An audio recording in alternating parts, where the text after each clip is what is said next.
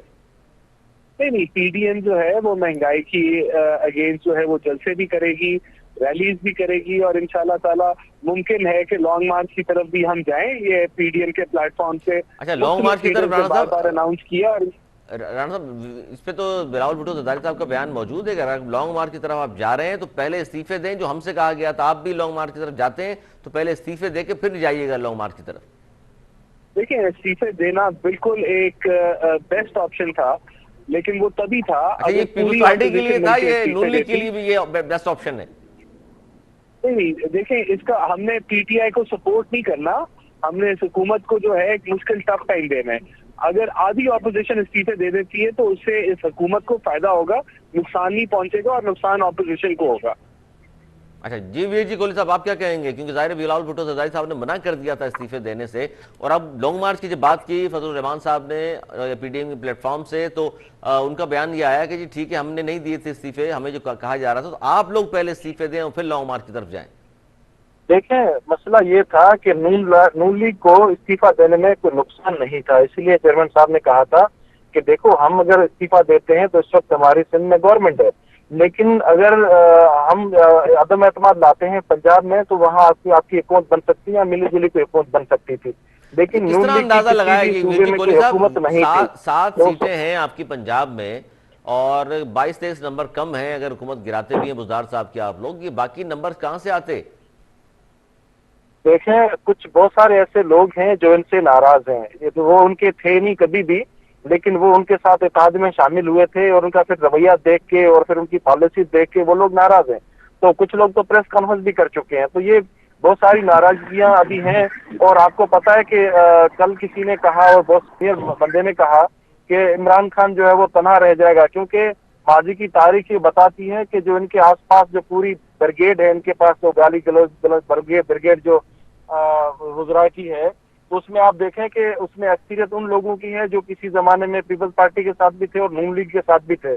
تو یہ جب کل وقت آئے گا تو عمران خان تنہا رہ جائیں گے، اور یہ جو موسمی کیا کہیں گے ان کو جو آتے موسمی ہیں، پرندے ہیں تو جی، یہ موسم کے ساتھ جو چلے موسمی جاتے ہیں. پرندے، ہاں، اچھا لیکن تو اس یہ میں ان کے ہاتھ میں جھنڈا کسی اور پارٹی کا ہوگا اور نعرہ بھی کسی اور پارٹی کا ہوگا. لیکن تو ویر جی کوہلی صاحب یہ مسئلہ پھر یہ یہ ہے کہ دیکھنا پنجاب کہ اس میں طرح کے بہت سارے لوگ ہیں جو جی اندرونی جی طور پر رابطے میں ہیں، اور وہ انہوں نے وہ پارٹی تبدیل کرتے ہوئے منٹ لگاتے ہیں، ان کے لیے کوئی وہ اچھا، ایشو نہیں ہے.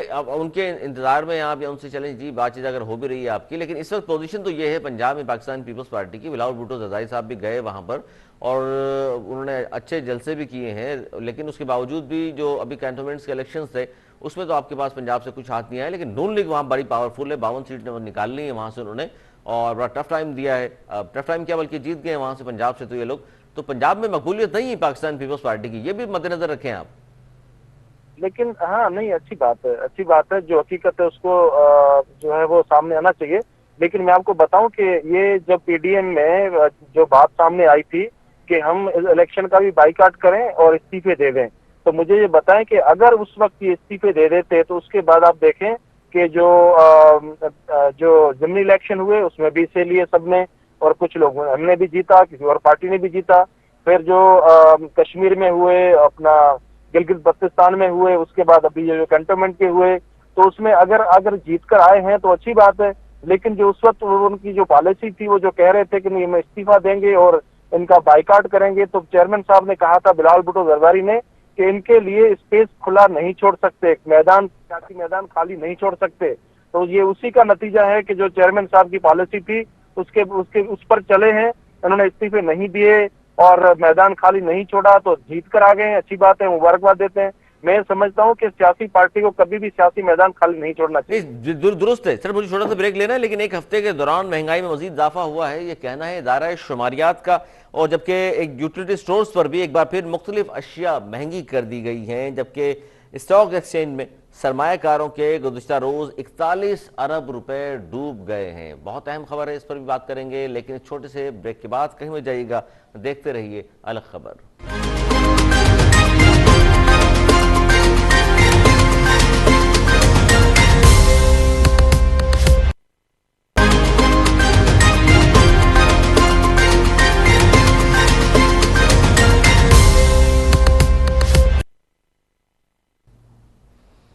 پروگرام میں ایک بار پھر خوش آمدید۔ میرے سامنے ادارہ شماریات کی رپورٹ موجود، جس میں لکھا ہے کہ جناب ایک ہفتے کے دوران مہنگائی میں مزید اضافہ ہوا ہے۔ اشیاء ضروریہ کی 22 اشیاء ایسی ہیں جس میں مزید اضافہ ہو گیا ہے، جبکہ بجلی کی قیمتوں میں بھی مسلسل اضافے کے باوجود گردشی قرضے دگنے ہو گئے ہیں، کیونکہ پاور سیکٹر کا جو گردشی قرضہ ہے 2280 ارب ہونے کا بھی انکشاف ہوا ہے، کیونکہ قومی اسمبلی کی جو قائمہ کمیٹی برائے توانائی کا اجلاس ہوا ہے اس میں یہ چیز سامنے آئی ہے کہ پاور سیکٹر کا گردشی قرضہ 2280 ارب روپے ہو چکا ہے۔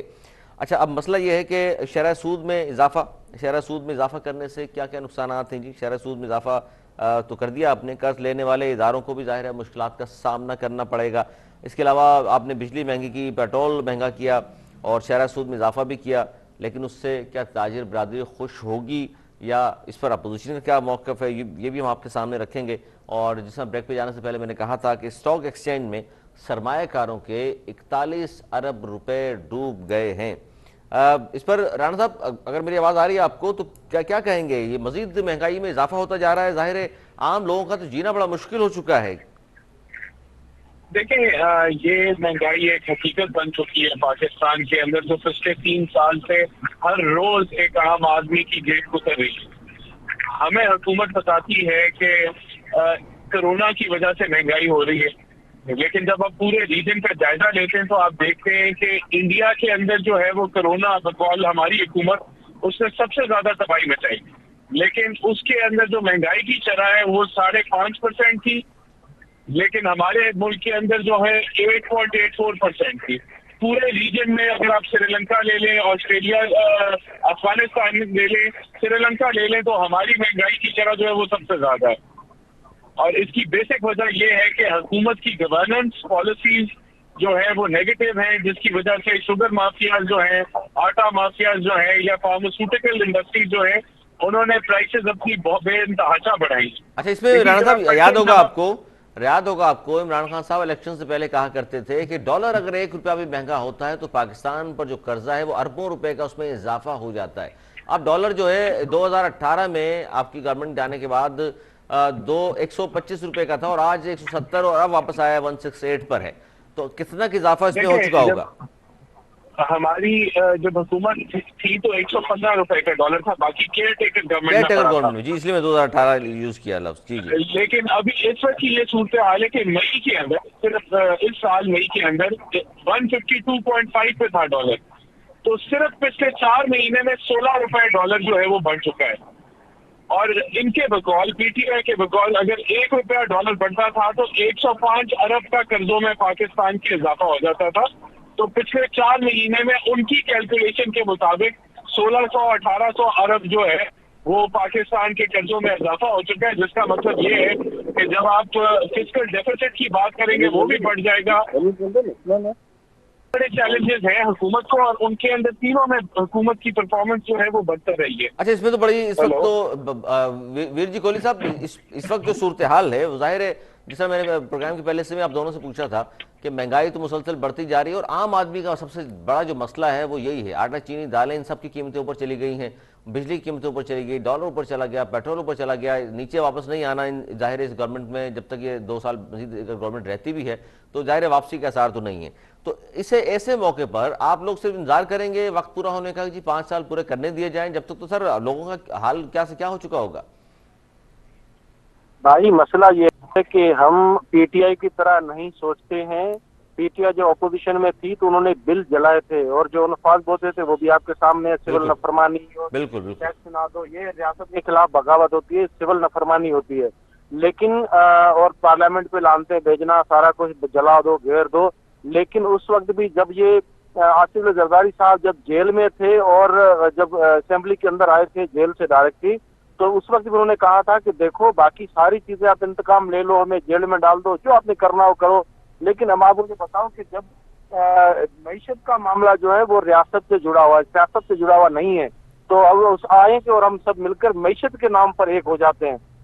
تو اگلے جملے میں انہوں نے کہا کہ ان کی جو گالم گلوچ بریگیڈ وہاں بیٹھی ہوتی ہے، انہوں نے کہا دیکھو جی زرداری صاحب جو ہے وہ NRO مانگ رہے ہیں۔ اس نے کہا بھائی مجھے جیل میں ڈال دو، مجھے کوئی شوق نہیں، اس سے پہلے میں 10-12 سال رہ چکا ہوں تو مجھے کوئی فکر نہیں ہے، لیکن آپ معیشت کے ساتھ جو کھیل رہے ہو، جو آپ کو آپ کی پالیسی بالکل زرداری صاحب نے بالکل کوہلی صاحب زرداری صاحب نے یہ بھی کہا تھا کہ جناب نیب اور احتساب ایک ساتھ نہیں چل سکتے، اور یہی ہوا معیشت اور نیب ایک ساتھ نہیں چل سکتے.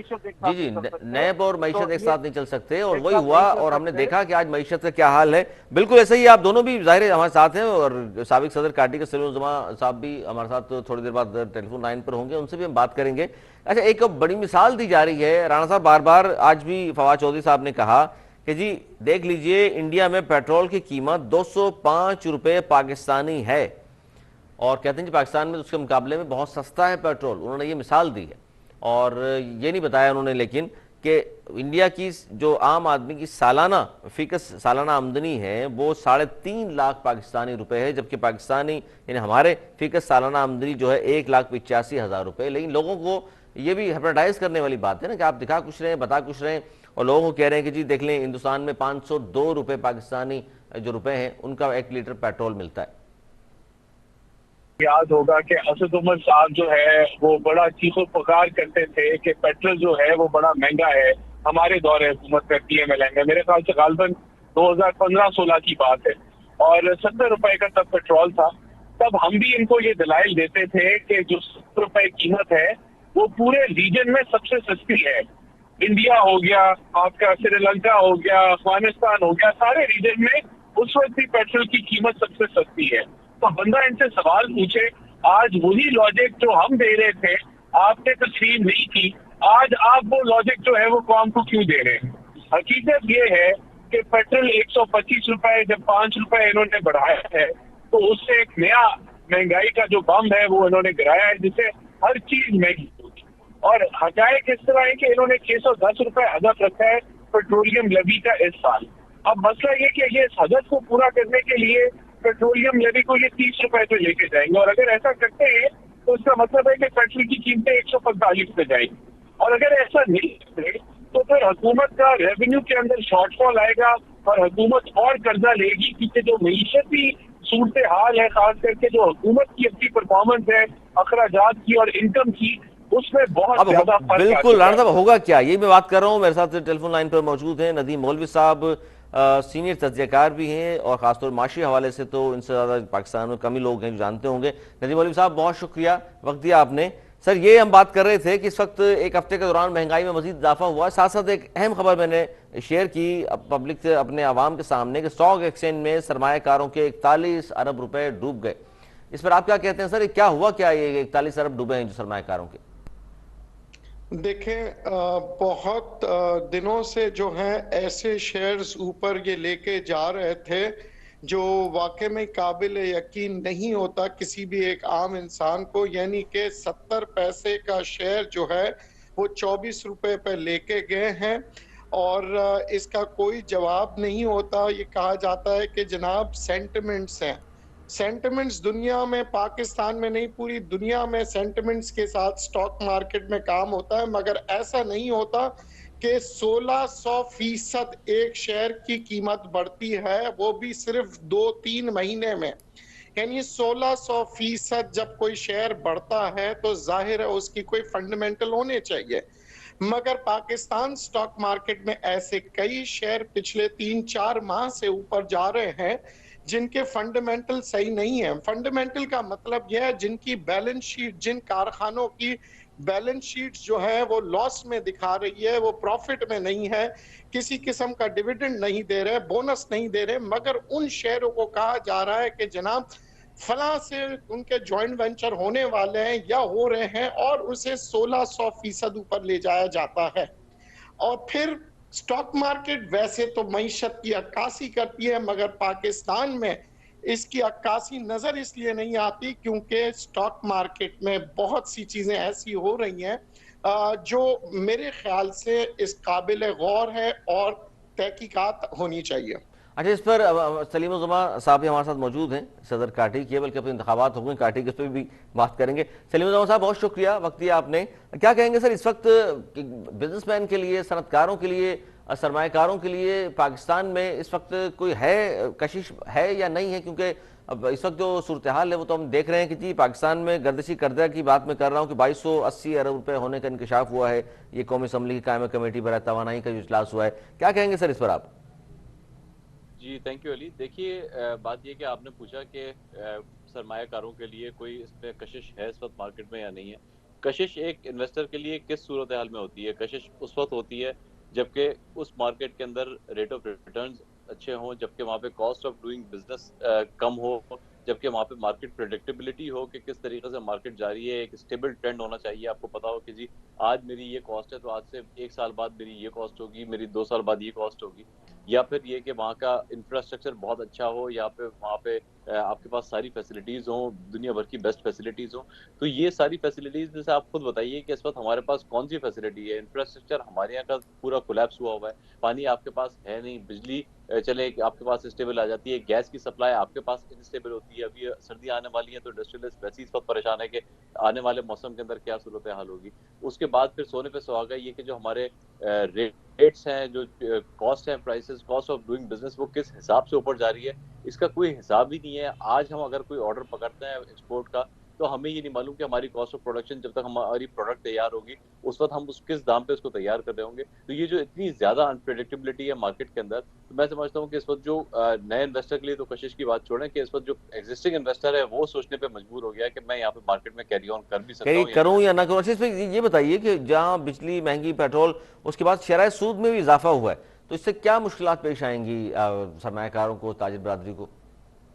دیکھیے پہلے تو اس گورنمنٹ نے ایک اچھا کام کیا تھا کہ شرح سود کو نیچے لے کے آئے تھے, اور ہمیں ایکسپیکٹیشن یہ تھی جب یہ بات ہو رہی تھی کہ اناؤنسمنٹ ہوگا اور شرح سود ریوائز ہوگی, تو ہم ایکسپیکٹ کر رہے تھے کہ اس کو یہ 6% کے لگ بھگ کہیں لے کے آ جائیں گے. لیکن انفارچونیٹلی اس کو مزید تھوڑا سا بڑھایا, لیکن ایک اس کو بڑھا دیا گیا, which is not good for the economy. میں سمجھتا ہوں کہ اس کو نیچے لے کے آنا چاہیے تھا, اور اس کو جتنا نیچے لے کے آئیں گے اتنی آپ کے ملک میں کم سے کم ایک وہی آپ کی جو بات ہے کشش والی بات, کہ کوئی نہ کوئی تو کشش آپ دیں, کوئی نہ کوئی تو اٹریکشن دیں.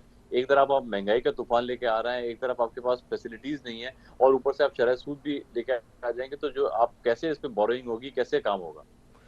جی بالکل صحیح کہہ رہے ہیں آپ سلیم الزمان صاحب.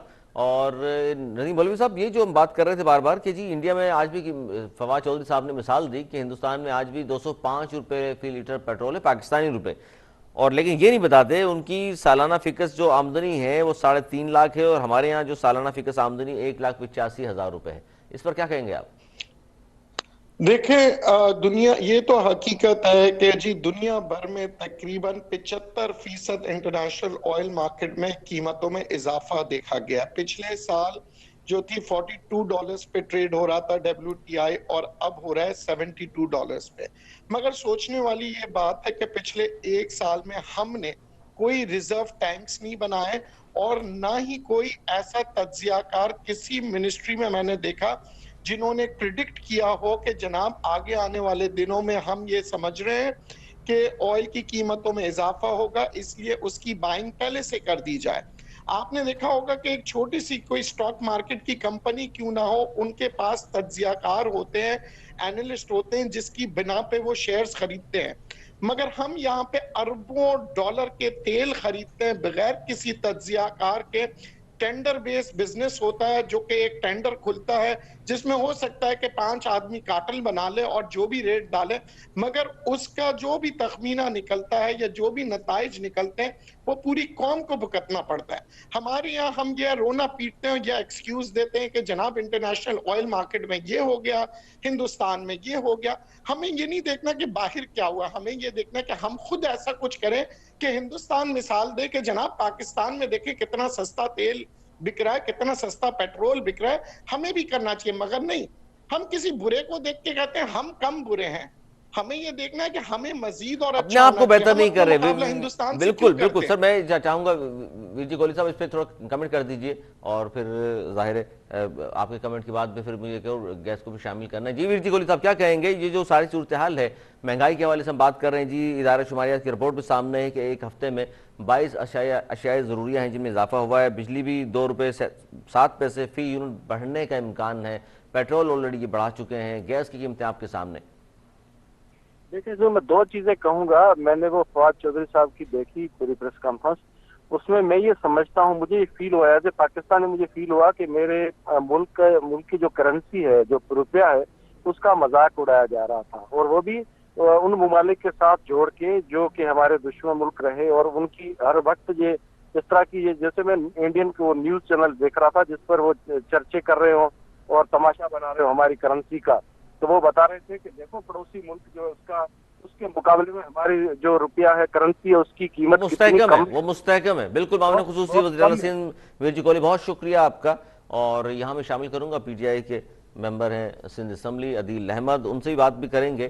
اور سلیم الزماں صاحب کیا کہیں گے اس اب جو صورتحال ہے معیشت کی، اس میں آپ کو لگتا ہے کہ کچھ اقدامات گورنمنٹ نے ایسے کیے ہیں کہ اگلے 2 سال میں کچھ بہتر ہونے کی امید ہے آپ کو؟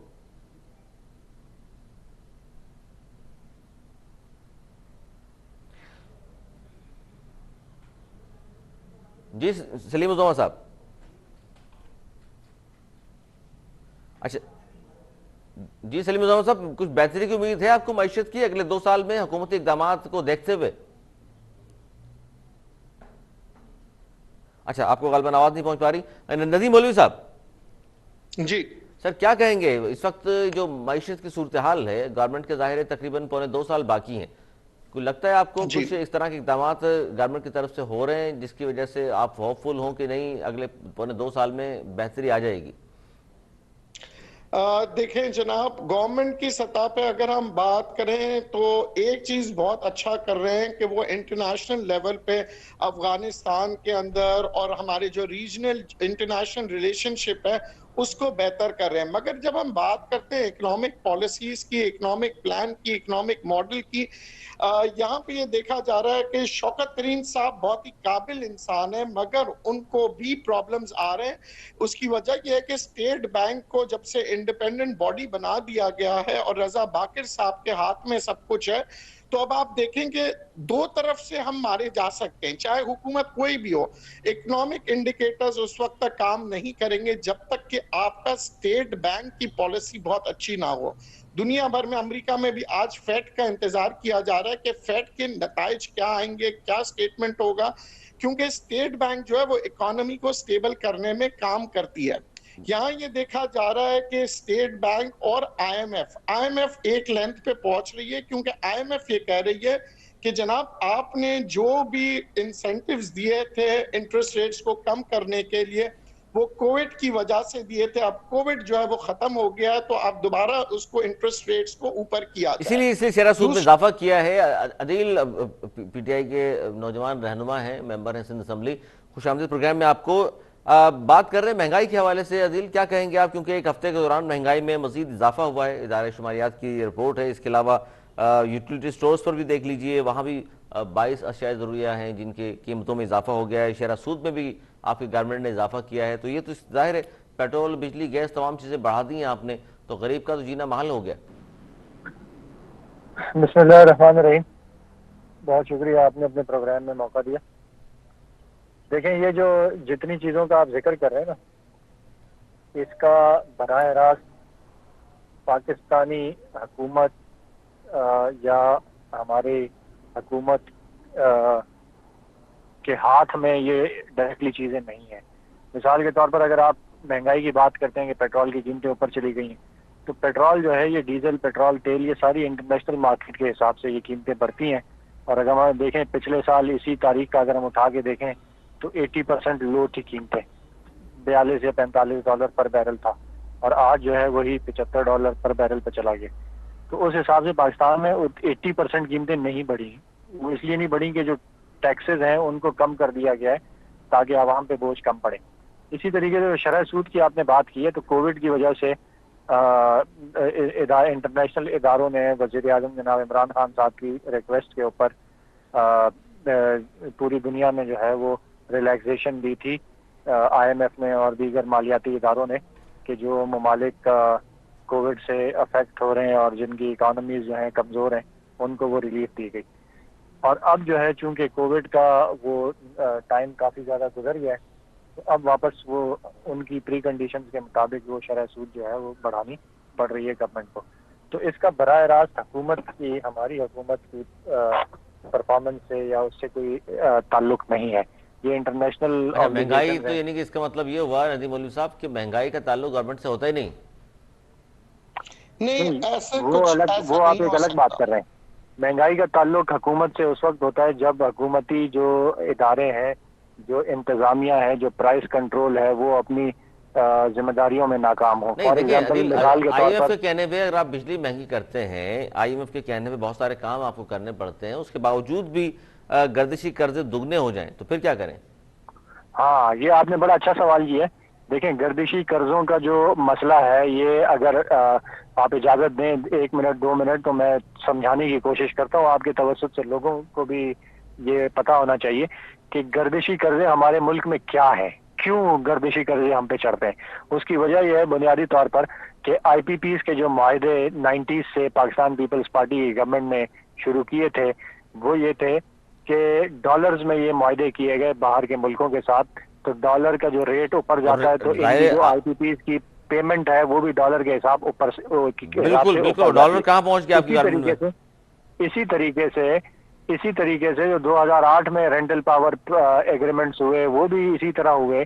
اور پاکستان کا جو بجلی بنتی ہے وہ زیادہ تر امپورٹڈ فیول پہ بنتی ہے. ڈیم سے جو بنتی ہے بجلی وہ تو بہت کم ہے. اس لیے امپورٹڈ فیول سے جو باہر کے معاہدے ہوئے ہیں وہ پچھلی حکومتوں نے غلط معاہدے کیے ہیں اور مہنگے معاہدے کیے ہیں. جو ایل این جی کے معاہدے کیے ہیں وہ بھی اس گورنمنٹ نے، ہماری گورنمنٹ نے یہ تو بات درست ہے آپ کی، یہاں تک تو درست ہے. دیکھیں عدیل، بات یہ ہے کہ اس کی وجہ سے میری بات کمپلیٹ ہونے دیں پلیز، 1 منٹ پلیز کمپلیٹ ہونے دیں. اس کی وجہ سے ہوتا کیا ہے کہ ہمارے ملک میں ایک تو یہ خرابی ہے کہ مہنگے معاہدے کر لیے. دوسری بڑی خرابی جو یہاں اس ملک میں پچھلی حکومتوں میں ہوئی بجلی کے معاملے میں وہ یہ ہوئی کہ ہماری جو پروڈکشن ہے وہ ہم چاہے جتنی بھی پروڈکشن وہ کمپنیز کر لیں آئی پی پیز، گورنمنٹ جو ہے ان پورے کے پورے پروڈکشن کے پیسے ان کو دے گی چاہے وہ بجلی استعمال ہو یا نہ ہو. تو این ٹی ڈی سی جو نیشنل ٹرانسمیشن ڈیولپمنٹ کا ادارہ ہے جو لائنیں بچھاتا ہے، اس نے پچھلے 10-12 سالوں میں کوئی لائنیں بچھانے پہ، کوئی انفراسٹرکچر کام نہیں کیا انفراسٹرکچر پہ. ٹھیک ہے، یہاں تک تو بات صحیح ہے. دیکھیے میری سن لینا 1 منٹ پلیز، مجھے آدھا منٹ اور دے دیں. تو ہوتا یہ ہے کہ جو بجلی پروڈیوس کرتی ہے آئی پی پیز، گورنمنٹ ان کو پوری پیمنٹ کرتی ہے، حالانکہ وہ جا کے سسٹم میں استعمال نہیں ہوتی.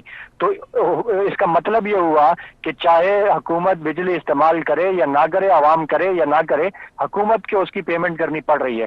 تو اگر ہماری آئی پی پیز پروڈیوس کر رہی ہیں 35,000 میگا واٹ، تو ہمارا سسٹم جو ہے وہ اس کو استعمال کرنے کی کیپیسٹی اگر 22,000 میگا واٹ کی ہے تو یہ 13,000 میگا واٹ، یہ میں مثال دے رہا ہوں، ایگزیکٹ فگرز نہیں ہے یہ اس بجلی کے پیسے حکومت ادا کر رہی ہے.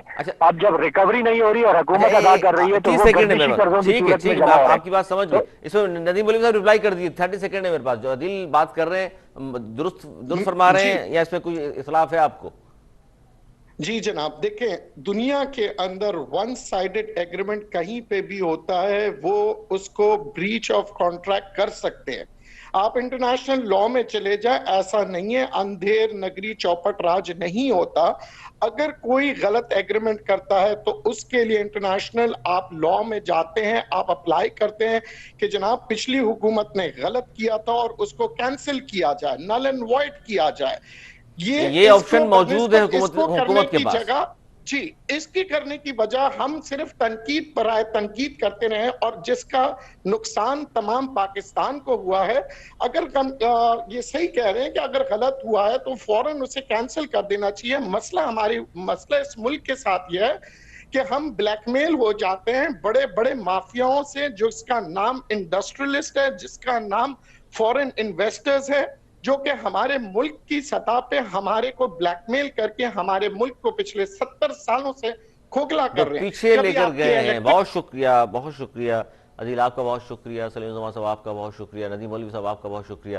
ناظرین، وقت کی قلت ہے، انشاءاللہ اگلے پروگرام میں پھر ہم کسی پروگرام میں ان کو زحمت بھی دیں گے. اور مہنگائی چونکہ بہت بڑا مسئلہ ہے پورے پاکستان کا، پورے پاکستان کے عوام کا، اس پر انشاءاللہ تفصیل سے بات کریں گے. یہ تھا ہمارا آج کا پروگرام. اگلے پروگرام تک کے لیے علی سرور اور میری ٹیم کو دی اجازت. مولانا کی بان.